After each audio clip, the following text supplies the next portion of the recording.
Hello everyone and welcome to my channel Knitted Art History, where I am sitting telling you some art history stories while knitting.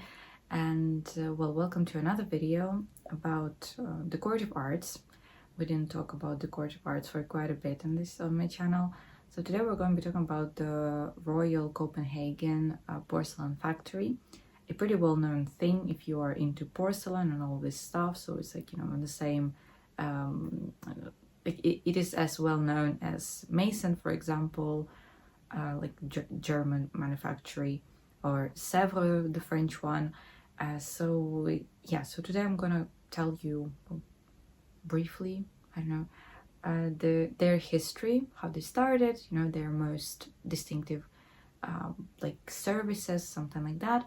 So in terms of further reading, further literature, it's usually in the description if you're interested to learn a little bit more about that, more in depth about certain topics, because obviously I'm not getting in depth here, because every topic that I am looking into on this channel, you can do hours and hours of research on that.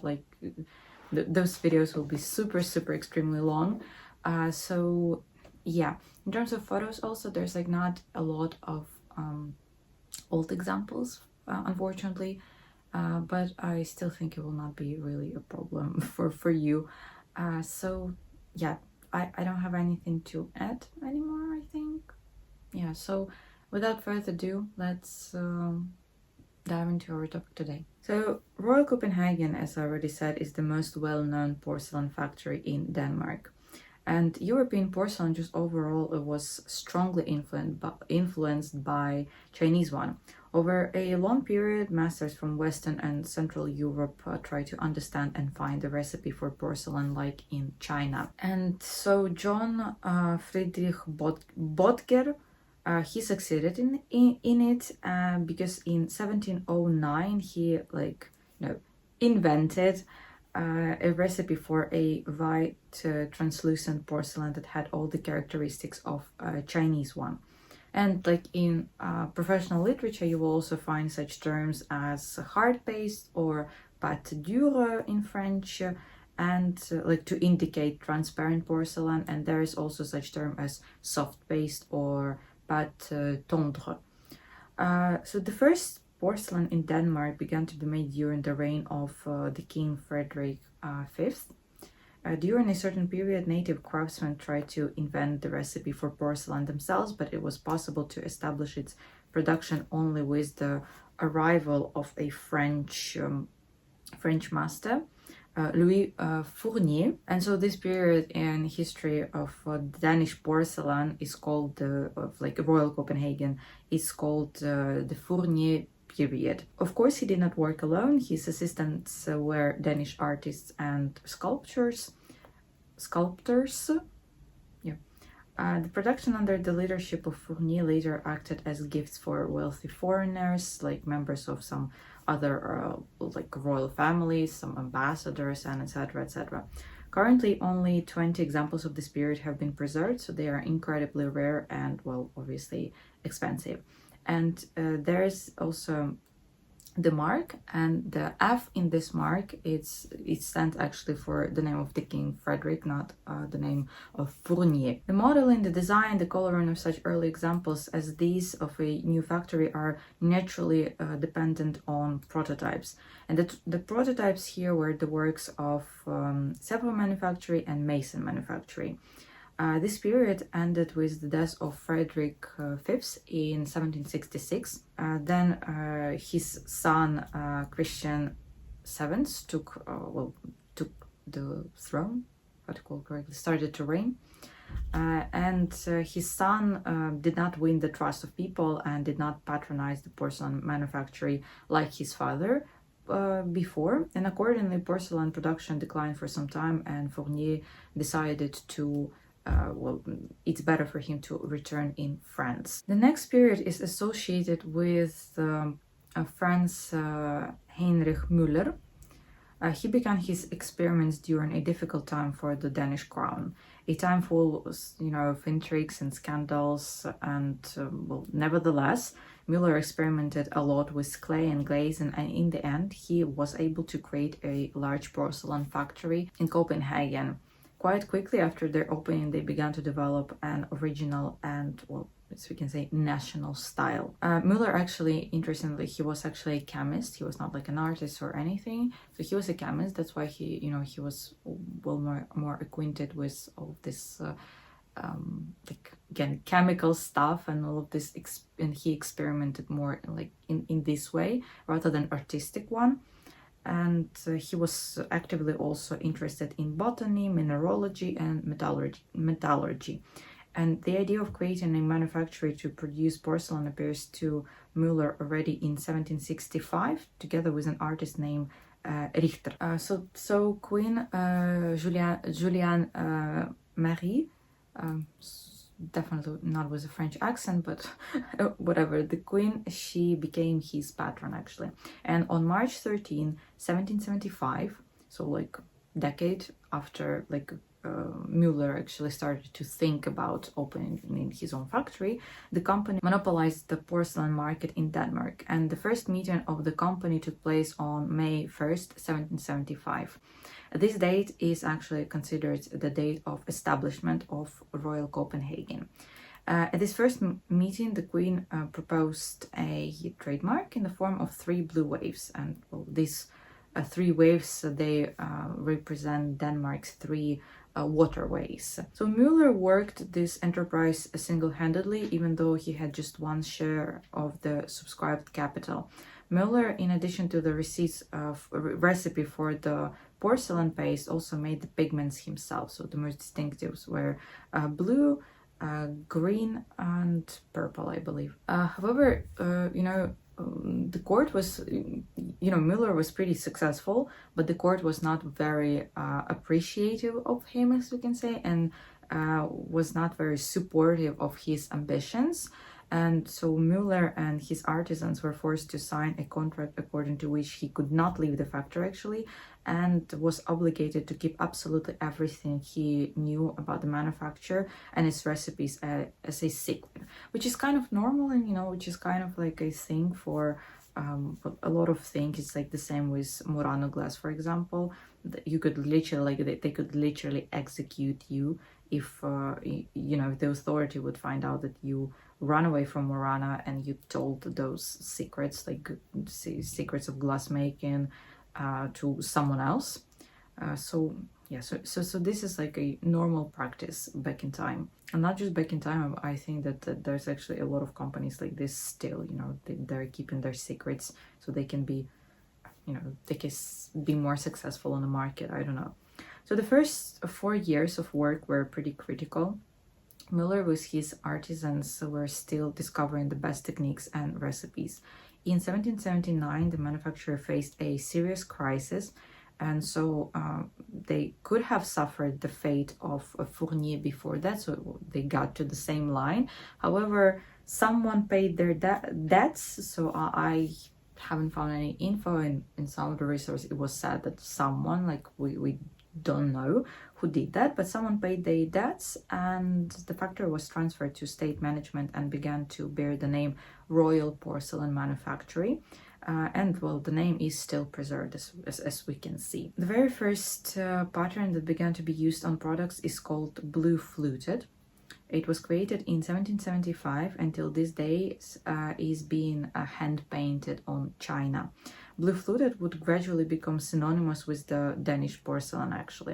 In 1779, blue fluted was then followed by blue flower, and the pattern reflects the contemporary European style of naturalistic flowers. So the year 1780, the date when the first opening of the retail business took place, was the turning point in the history of the factory. Müller was so respected actually that many back in time dedicated some even poems to him, and some people even proposed to erect a monument in his honor. However, this recognition still it did not lead to wealth.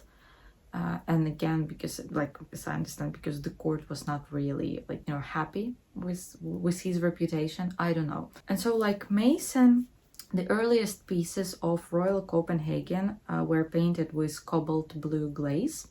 At the time, this was the only known color that could actually withstand the extremely high temperatures. So in Celsius is 1.4 thousand Celsius, so it's something around 2552 Fahrenheit. So it's like in extreme heat. So this like it was again the only color that withstood this this extreme high temperature required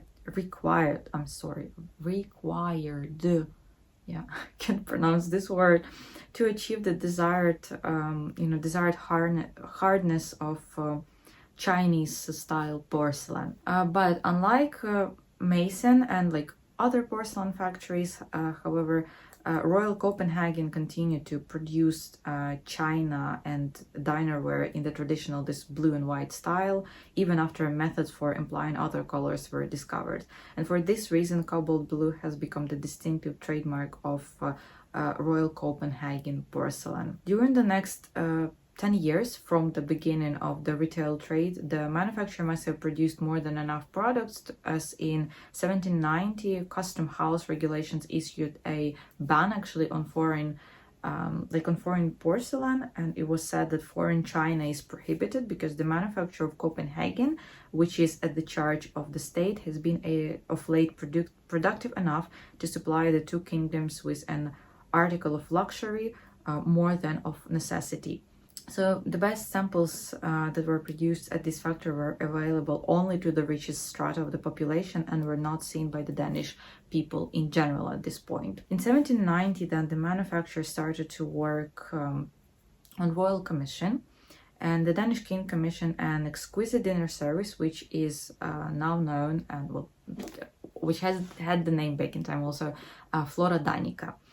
So the work on the service ended after 12 years in 1802, and that is like, this is an extremely exquisite piece of work. The artist entrusted with the painting of the work was Bayer, but the guiding spirit of the enterprise undoubtedly was Theodore Holmskjold, something like that. So his original name was actually Holm, but it was written that this like addition to his name Holm is some kind of like it's some kind of status, so he was not like an like average person. So he was from a rich family, and it is basically a title. Yeah, I remember this word, title, something like that. And so additionally, also interestingly, Müller actually married Holmes' sister in 1780, so they became in-laws, at some point. Holm or Holmskjold, I'm sorry, he was a botanist at some point. He taught medicine and natural history, and at the university where he taught, he had his own like botanical garden, and later he took part in the management of the botanical garden of Copenhagen. So the name of this service is coming from a few volumes, editions with the same name. Well, it's the same name, Flora Danica. And the idea of this book was to complete a picture of flora in Europe. Several countries also contributed to this, so it was not just Denmark. And the first volume was issued in 1766. The plants, all of the plants were painted in situ, and the works on these volumes were said to be done in 1883. So from 1766 to 1883, enormous amount of time. And all of this work ended with 51 parts, or 51 volumes of Danish flora, of flora of different countries also. And so I think it's like a very interesting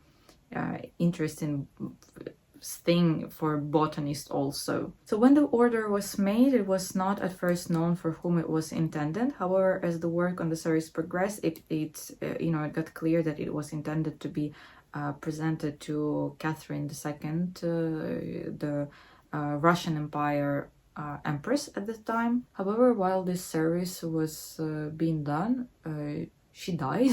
So yeah, because again the work was going on for 12 years, and artisans for 12 years, and like artisans they worked uninterruptedly on this. So at first it was designed for 80 persons, and by 1794 the service had already 1,835 pieces for a second. However, as I said, Catherine died in 1796. Thus, the service remained in Denmark and the manufacturer continued working on it. In 1793, then it had enlarged its dimensions and was fit for 100 persons actually. And then in 1802, the production finally stopped. Depending on how to count, whether to count the leads, for example, as a separate item or as one unit with vessels, this service increased its numbers for almost 3,000 units. So you can imagine the sizes of that. The desert service itself had like 623 pieces. After completing work on the service, Müller resigned from his position as director. Thus, together with the end of the service, the beautiful Müller period also ended. And this service has made Royal Copenhagen one of the leading manufacturers in the country, actually. In the continent, not just in the country. They were already good in the country, in a whole continent, like European continent, as you call it in English. So they, held a special palm of primacy in the modeling of flowers. Each flower was depicted more from a scientific point of view, and on the reverse side of the plate there were a signature made in Latin. So the name of the flower and the reference to the text in Flora Danica. This service was then revived for the marriage of Princess Alexandra of Denmark to the future King Edward VII of England in 1863. Another very distinctive feature, as I already mentioned, of Royal Copenhagen, this is blue and white painted, like blue and white under glass painted porcelain. The original design here is of Chinese origin. The Flora Danica service represents the greatest complete creation in the overglaze painted work of the royal factory, and this blue and white stands as the greatest and most complete creation of the underglaze work. So one is overglaze, the other is underglaze. First examples of this new style done by Müller somewhat resembles certain heavy Japanese ware in its compact and solid body and gray-blue colors. First pieces had some fire cracks and warpings and slight departures from perfect symmetry. Later pieces became whiter and thinner and more completely under the control of the potter. On the early products also you can see a little bit of gilding, like a little bit of gold, which like Müller was very fond of gilding. However, it was later, it was pretty quickly removed actually. So yes, so now you will not see, it's not a distinctive feature. It's not something that is specific to blue and white porcelain. So then during the Napoleonic wars, the factory was almost destroyed by the British in 1802. And the manufacturer was able to return to its previous level just then in 1816. Then the mid of 1800s is considered to be like this golden age of Danish culture. At that time, the director of the porcelain manufacturer was actually an architect Hatch. He is engaged in the design of individual products at this time, often inspired by foreign styles, some patterns, and like foreign colors also. However, he does not blindly copy them, but continues to remake it in the Danish way in order to maintain, this national identity. Then in 1849, the absolute monarchy was abolished in Denmark. Accordingly, the old state monopolized and their privileges disappear. Nevertheless, the porcelain manufacturer's artistic output rose to such a level under Hatch leadership that in 1851, the factory was granted the right to participate in its first official exhibition, the Universal exhibition at the Crystal Palace in London. On April 19, 1853, a new porcelain factory, Bean and Grøndal, sorry if I'm mispronouncing that, but so Bean and Grøndal, they appeared in Denmark in, again, as I said, 1853. Grøndal worked and studied actually at the Royal Copenhagen for some period of time, so he was like well acquainted with all of this, you know, technologies of porcelain making, of porcelain production. The Copenhagen manufactory, after years of decline, then passed into private hands in 1868. And in 1882, it was bought by the Alumina Porcelain Factory. They moved the Royal manufactory to a modern factory building on the premises of the Alumina Company in Frederiksberg. So this is the outskirt of Copenhagen, apparently. And Royal Copenhagen actually still operates from this place. While others have chosen to focus on the spirit of mass production inherent in the Industrial Revolution, Danish porcelain makers, they, you know, determined to invest their energy in preserving or reviving and developing the artistic and artisanal qualities in their products. In the second half of 18th century, at the beginning of the 19th century, the Royal Manufactory and the Bean and Grøndal manufactory focused on underglaze technique. And so craftsmen of these manufacturers, they were inspired by nature and also by Japanese engravings to improve the watercolor technique for greater lightness and naturalness of their pictures. In 1890, the Royal Manufacturer opened its store in Paris, then in 1897 in London. Devotion to artistic aspects required considerable resources, and on several occasions in 1890s, the Copenhagen Royal Porcelain Manufactory and Bean and Grøndal were advised to pool their resources in order to guarantee the international position of Danish porcelain. However, it would take another 100 years for such a merge to become a reality. And if we're talking about Bean and Grøndal, you know, among the myriad of their contributions, the Seagull Dinerware series, designed by Fanny Gard in 1892, stands out as well as a masterpiece. Its subtle elegance, characterized by flying seagulls against a serene pale blue backdrop, captured the essence of Danish philosophy, as a lot of researchers writing. So this series resonated with Danish public to such an extent that it was dubbed as the national dinner service of Denmark. So this Danish underglaze porcelain attracted a lot of attention at the World Exhibition in Paris in 1889 and was awarded actually a Grand Prix.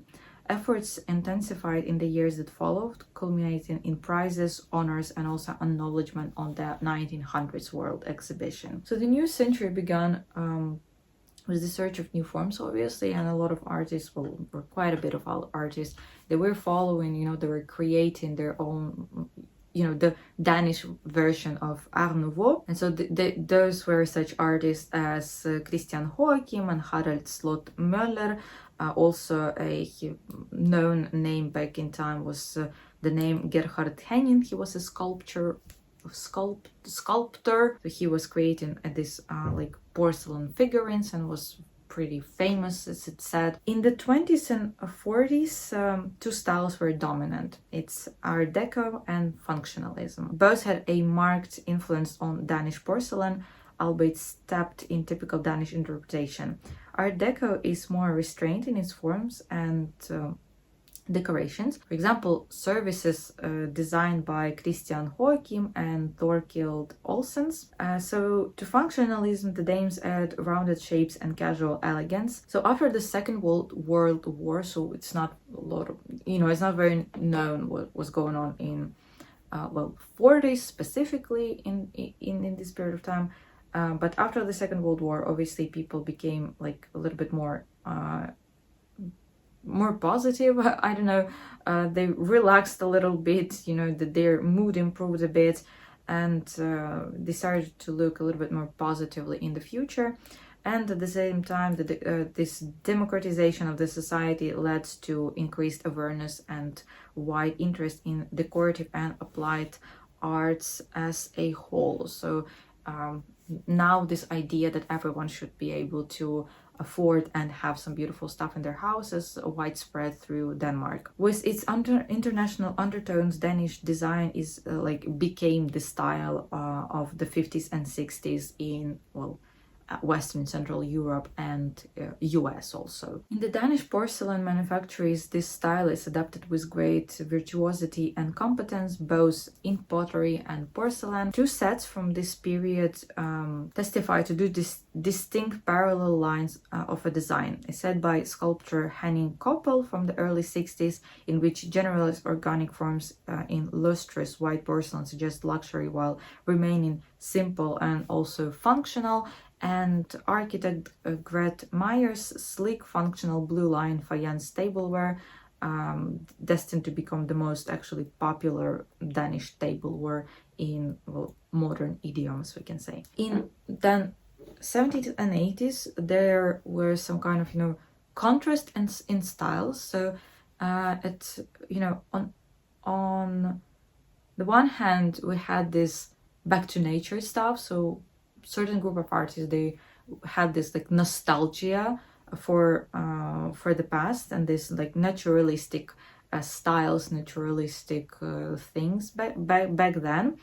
And also in this period of time, porcelain manufacturers expanded their artistic workshops, and they were given many ceramists the opportunity to freely experiment and, well, with their designs and their ideas. And on the other hand, we had those masters who were more into this high tech and more into the, postmodernism, etc., etc. And a prominent example of this period is the Triton porcelain service, designed by the goldsmith Arje. I think it's like this Arje Grist. Toward the end of 20th century, international competition sharpens to such an extent that the European art industry is compelled to amalgamate its resources in mergers, buyouts, and new partnerships, and etc.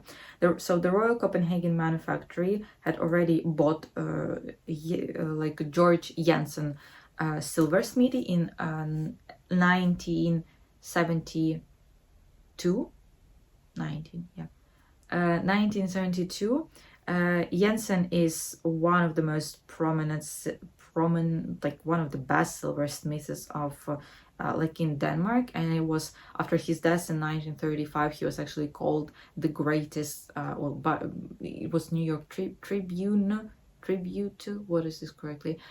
He was called the best silversmith of the last 300 years, something like this. So he was very famous and very respected silversmiths back in time. Then in 1985, the Royal Copenhagen Porcelain Manufactory and Holmegard's Glassworks merged under the Royal Copenhagen AS. I have no idea what AS mean here, like A/S.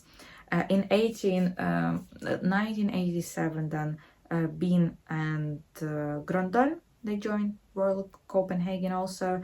The intention is to secure a strong position of the Danish art industry globally. And finally, the best of the Danish and Swedish art industry merges when Royal Copenhagen joins actually forces with Swedish Glassworks. I'm not sure that I'll be able to pronounce the name of this company. I will write it down just so they join forces under the name Royal Scandinavia. But the porcelain division still continues to bear the name Royal Copenhagen. They still making products, they're still doing it. Well, they're saying it's like handmade, but with the prices that they have, they better be handmade, because the prices now are going up from a few $1,000s up to dozens, $1,000, and you're looking at that and being you literally can buy a car with those money. So yeah, Flora Danica is still also being made, the blue flute is still being made, and I will link down maybe the website of Royal Copenhagen. I don't know, maybe some of you like can't afford this, I don't know, or would like maybe to have something from them, at least like one plate or something. So yeah, so this is, well, again, I will not get into like their modern history, like not like what is contemporary history, because I don't think that it's super interesting. But yeah, they're continuing to work. They have still the products and everything, and yeah, and you can buy them if you don't know where to, you know, spend your money. You can buy those like few thousand, you know, pounds plate or something. And again, as I said, they're still making it handmade. They're still painting them handmade. All of this is still made with like this old, using the old recipes. I don't know how to call it correctly, yeah, but that was like, you know, that was interesting for me, to be honest, because I never heard of Royal Copenhagen before I did this, like my little research on that.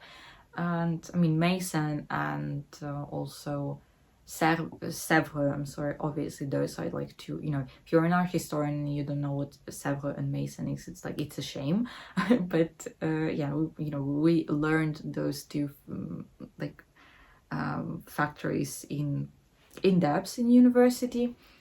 So yeah, about them I heard, and to be honest, I was very much surprised that we did not learn about Royal Copenhagen, because I mean, they are literally at some point where, at least in, you know, when we're learning the history of the court of arts of 18th century, like European the court of arts, so it's very strange that it was not in a program, but apparently it's a very well known stuff. So I hope it was, well, interesting for you also, because I mean, the pieces are great. To be honest, I really like them. Flora Danica, it's like it's an extremely beautiful service, to be honest. Like I really enjoy it. Like really enjoy to look at that, into that, like whatever. So yeah, and it was interesting again for me to learn something new like that. And I hope it was also interesting for you to learn something new, and I hope that it was new to you too. Yeah, so on this I will stop yapping, and I will, yeah, so wish you a good day, good evening, good morning, whatever you are, and yeah, so stay safe and see you in the next videos. Bye bye.